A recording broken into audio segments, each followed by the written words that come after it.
What's up, guys? Welcome to another episode of Whiskey and Weights. This is episode 8, where we're going to go over the difference between powerlifting and bodybuilding. So stay tuned.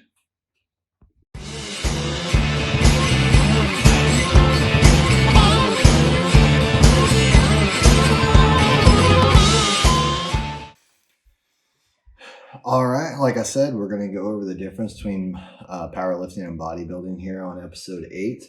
With that, we'll start with the whiskey as always. So tonight I decided to try this. It's called New Riff. It is a Kentucky straight bourbon whiskey. This is distilled in Kentucky, and it's bottled in bond without chill filtration. So I looked this up because I drank another one. I can't remember what it was, but when it's not been chill filtered, you might see some things floating around in your whiskey. And that's actually okay. It's just more flavor to it. So there's nothing wrong with it. It's perfectly okay. And in fact, they say that it allows it to be more flavorful with stuff floating around in it, whatever that is. So, but this is a pretty cool bottle, as you can see. This was distilled. It says distilled spring 2018 and bottled in the spring of 2022. So that's pretty cool. It's not very aged, but it does say aged at least 4 years. So that's cool. And then I kind of like their motto on this. It says a new riff on an old tradition. So I like that. Anyway, it's pretty good. I just tried a drink of it. It's 100 proof, and it's made with a sour mash. So it's not bad. It's not bad for a newer whiskey. Somebody that hasn't been doing it for all that long. So anyway, we're going to get started here. All right, so what's the difference between bodybuilders and powerlifters? Or what's the difference between those two lifting styles? So first, let's go over powerlifting, all right? So powerlifting, essentially, what they're trying to do is they're going to make heavy weight feel light. That's what they want to do, all right? They have more muscle recruitment for each lift. They focus more on compound movements such as deadlift, bench press, squat, clean and jerk, stuff like that, very compound movements. And the technique is focused on how to recruit the most amount of muscles to move this weight easily, right? That's what they want to do. So they really want to include and recruit all the synergistic muscles for every lift as much as possible, because it's going to help make that weight feel lighter, I guess is the term, but really make it go up faster and make them be able to do more, right? Where now we look at bodybuilding, what they want to do, right, is they want to make lightweight feel heavy. Okay, that is a whole different beast there, making 15 pounds feel like 35 pounds, right? So they want to focus on recruiting the least amount of muscles, right? What this means is they want to disengage the synergistic muscles for each lift as much as possible so they can focus primarily on the singular muscle they're trying to work, which comes into play with what we talked about before, mind-muscle connection. And their mind-muscle connection typically is a little better. I'm not saying that's always the case, but they do tend to have a better mind-muscle connection because that's what they focus on, is trying to isolate each muscle, right? They still do compound movements, but also include a lot of isolation exercises.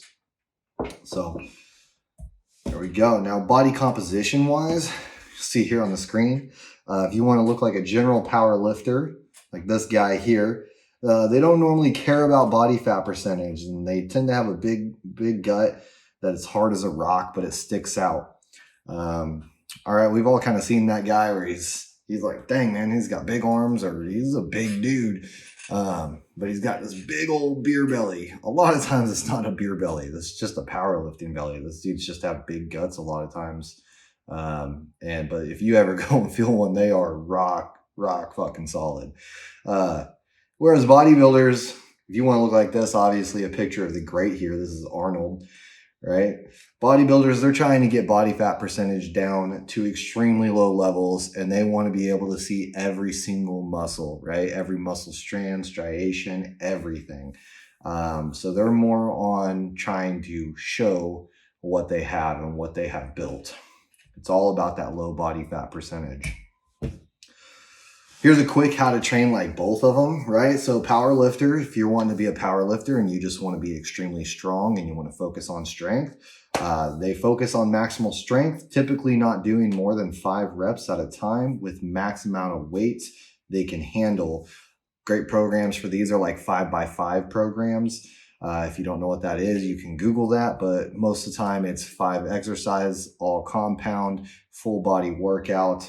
And they're usually training full body 3 to 4 times a week. And with that 5x5 program, like I said, it's the 5 exercises, all compound movements, and you're not doing more than 5 reps of each. Now, well, 5 sets of 5 reps. Now, bodybuilders, they're typically in the gym 5 to 6 days a week.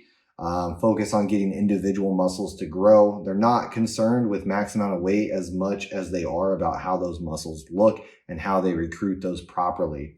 Typically doing reps anywhere from 8 to 15, depending on exercises and phase. Bodybuilders still, a lot of them still go through a maximal strength phase. They just don't stick in it as much as powerlifters do. But a lot of them do still go through it. Now, closer to shows, that's when they really start upping the volume and the repetitions. Now, they typically train in a split and they typically don't have full body days. If they do, it may be one of their training days a week. Maybe they run an upper, lower split. And then that last day they may run a full body. But typically they're just training in splits. And they tend to not do a whole lot of cardio either. Now their cardio, they still get it in, but it's typically walking on a treadmill at an incline. And that's super effective. Now, how should the average person train? So here's the deal. I understand not everybody wants to be a bodybuilder. Not everybody wants to be a power lifter. A lot of people are just focused on just being healthy and staying fit, and they want to live longer, and they want to be able to play with their kids, all that stuff, right? So the average person would honestly, though, benefit from both types of training. In fact, for max results of progressive overload, it's recommended. Learning to isolate muscles is going to help you with that mind-muscle connection. It's going to help you get that muscle recruitment. And it's going to help you getting specific weak areas stronger, right? So if you sit at a desk all day, everyone knows you start getting that posture like this, right? With them rolled shoulders and a forward head. It really kind of weakens your back muscles sitting like that all the time. So learning how to isolate those muscles is going to help you get that area stronger and help you correct your posture and sit up straight. Now, also increasing maximal strength and power, it's going to benefit you in being able to continue to progress. Basically what I'm trying to say is if you've hit a plateau, one of the best ways to break it is to stop doing that 8 to 15 reps, stop isolating those muscles, and go back to the basics with like a 5x5 program. Everybody's heard of like farm boy strength, where these people, doesn't look like they're super strong. But then you see them tossing stuff around that's super heavy and you're like, whoa, where did that come from? That's that farm boy strength. And that's kind of what powerlifters have. Now, being able to do a 5x5 program and increase your maxes or increase that weight, you can always go back to a bodylifting style after doing a 5x5 program. And I guarantee you're going to be lifting more even when you're isolating those muscles. So it is a great way to break a plateau. So think of powerlifters as that farm boy strength, and think of bodybuilders as they look extremely strong.